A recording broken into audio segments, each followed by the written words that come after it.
sounded like you wanted the bill to pass.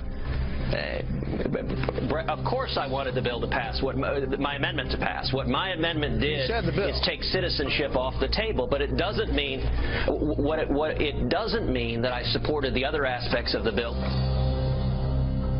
Eminent domain, fancy term for politicians seizing private property to enrich the fat cats who bankroll them, like Trump. I think eminent domain is wonderful. He doesn't have no heart, that man. Trump won't change the system. He's what's wrong with it.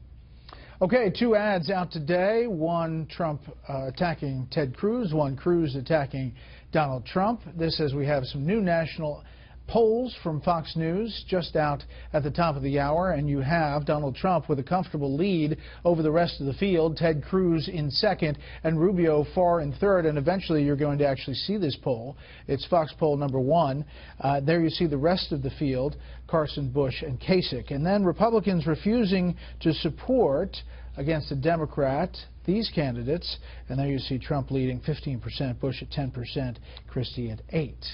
Let's bring in our panel. Steve Hayes, senior writer for the Weekly Standard. Kirsten Powers, USA Today columnist, and syndicated columnist Charles Krauthammer. Okay, Steve. Well, obviously the major Trump collapse is happening. He was at 39 last month. He's at 34 today. I'm just kidding. There's no Trump collapse. Look, he has an incredible lead over Ted Cruz right now. The fact that he can sustain this lead and has sustained it now for 6 months, I think, is a credit to his candidacy. We'll see how long it lasts now that he and Ted Cruz are fully engaged. One of the most remarkable things about this election so far, and we talked about this the other night, is that that Donald Trump really hasn't been hit on the airwaves at all. There's been virtually no Republican paid media campaign against Donald Trump, either attacking him on his position and his views and his ideology or attacking him on character. It appears that that's beginning now. It'll be interesting to see if it has an effect. Okay, today Rush Limbaugh was talking about this battle between 1 and 2, Donald Trump and Ted Cruz, and here's what he had to say. It is fair to say that Hillary Clinton is the candidate of the Democratic establishment. All right, every other day she Okay, obviously that was not Rush Limbaugh. That was Bernie Sanders. Well, tell me when we have Rush Limbaugh. We do have Rush Limbaugh. He doesn't look like Bernie Sanders, and here he is. Look, folks, you and I know the Republican establishment no more wants Donald Trump than they want Cruz. They don't want either of them, but they hate Cruz. They despise Cruz. Because they're afraid of Ted Cruz. Trump, on the other hand, they don't even think is a Republican. When you get right down to brass tacks of people inside the Republican Party, don't even think he's a Republican. And this comes as National Review, of course, has this whole issue about anti-Trump. Kirsten. Yeah, well, I think he's right. When you talk to a lot of establishment Republicans, you will hear this idea, if we have to choose sides, we'd be better go with Trump because maybe he's somebody we could work with, versus Ted Cruz has made it pretty clear that he wants nothing to do with the Republican establishment. In fact, he's made it his job to sort of make things difficult for them. But I think the most interesting thing in the poll, the Fox News poll, is that you have only 15% of Republicans saying that they wouldn't vote for Donald Trump. What does that tell you? I mean, that tells you if he can, can continue to prevail against Ted Cruz, which he's, I think, taken a lot of hits from Donald Trump in the last week or so, that people are willing to switch over and vote for Donald Trump. And that's huge because it's been cast as Donald Trump being this outsider in the race that Republicans aren't going to get behind. And I don't think this poll is saying that. National Review saying that Trump is not a conservative. Trump tweeting back from last night, the late, great William F. Buckley would be ashamed of what had happened to his prize, the dying National Review. Charles. It seems like anybody who attacks Trump is dying one way or the other, either a loser and gone or dying. I mean, it's getting a little bit old. Look, I think what's so interesting about this, I think, is the timing. I think there's a reason why this is now coming out, National Review, pushing back. I think they have a sense that we may be approaching a moment, an inflection point, where essentially the so-called establishment, I hate the term, the mainstream Republicans, decide to throw in the towel on the Trump candidacy, have a sense that he's inevitable. Some of them because they really can't stand Cruz, but I think it's larger than that, and that you may get the beginning with a trickle, maybe a river, a stream of establishment, mainstream, say governors or senators. I talked about this last night. You get one or two start to endorse Trump as essentially as a signal that it's okay. He's become normalized. The number of people who are against him, Republicans, 6-8 months ago was about 60%, 59%, as I recall. If you're down to 15%, there's a acceptance. And that's why I think the National Review people thought we got to push back now, make this a federal case, and hope that this will be delayed or postponed until a candidate out of the mainstream emerges. You know, it's also interesting they didn't endorse.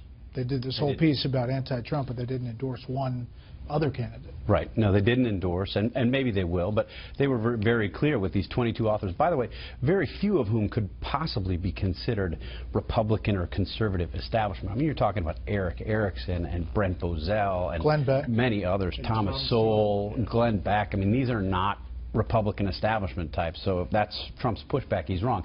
Look, you read Trump's tweet about William F. Buckley, and Trump alluded to William F. Buckley last week when he was talking about other conservatives from Manhattan. But if Trump has admired William F. Buckley did not admire Donald Trump, and in 2000 wrote, "The resistance to a corrupting demagogy should take first priority." So rather than not following William F. Buckley's legacy, as Trump would suggest, the National Review writers in the symposium are actually doing exactly what Buckley would have prescribed. Okay, so it is Friday, and that means that we take a trip to Candidate Casino on the Republican side, and we will see where everyone's $100 chips will lie.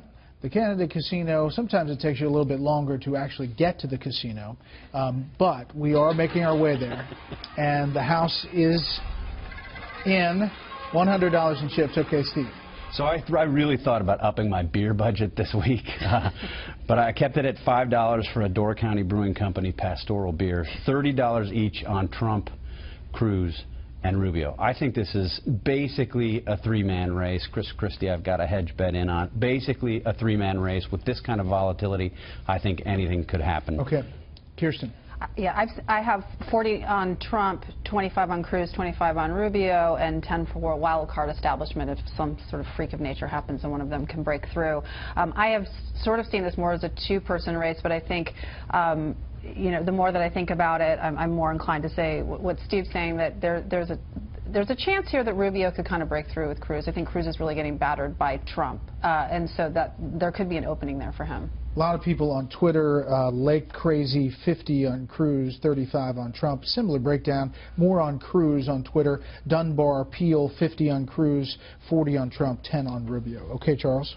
Look, I think that's the current consensus, although what good the consensus have been for the last 6 months, I don't know. But it is that it's Trump, Cruz, and Rubio in that order. I have it at $40, $30, $20, but I've upped the wine, women, and song because I really need solace right now. I do want to mention that the only candidate here today for the March for Life was Carly Fiorina. And this obviously took place in the middle of a blizzard that was on its way. And she made some remarks that were obviously very well received here in Washington. It's an annual event and one that is motivating social conservatives to this day. Yeah, it was fascinating. I tried to get across the mall from one side of the mall to the other, driving through the March of Life, and they had the streets all closed off. Extraordinary number of people who were there marching, particularly given the threatening weather. This happens year after year. There are very few media outlets that cover it, and I think it's kudos to Fox for covering it, kudos to Carly Fiorina for going, and kudos to the marchers for having the dedication to show up.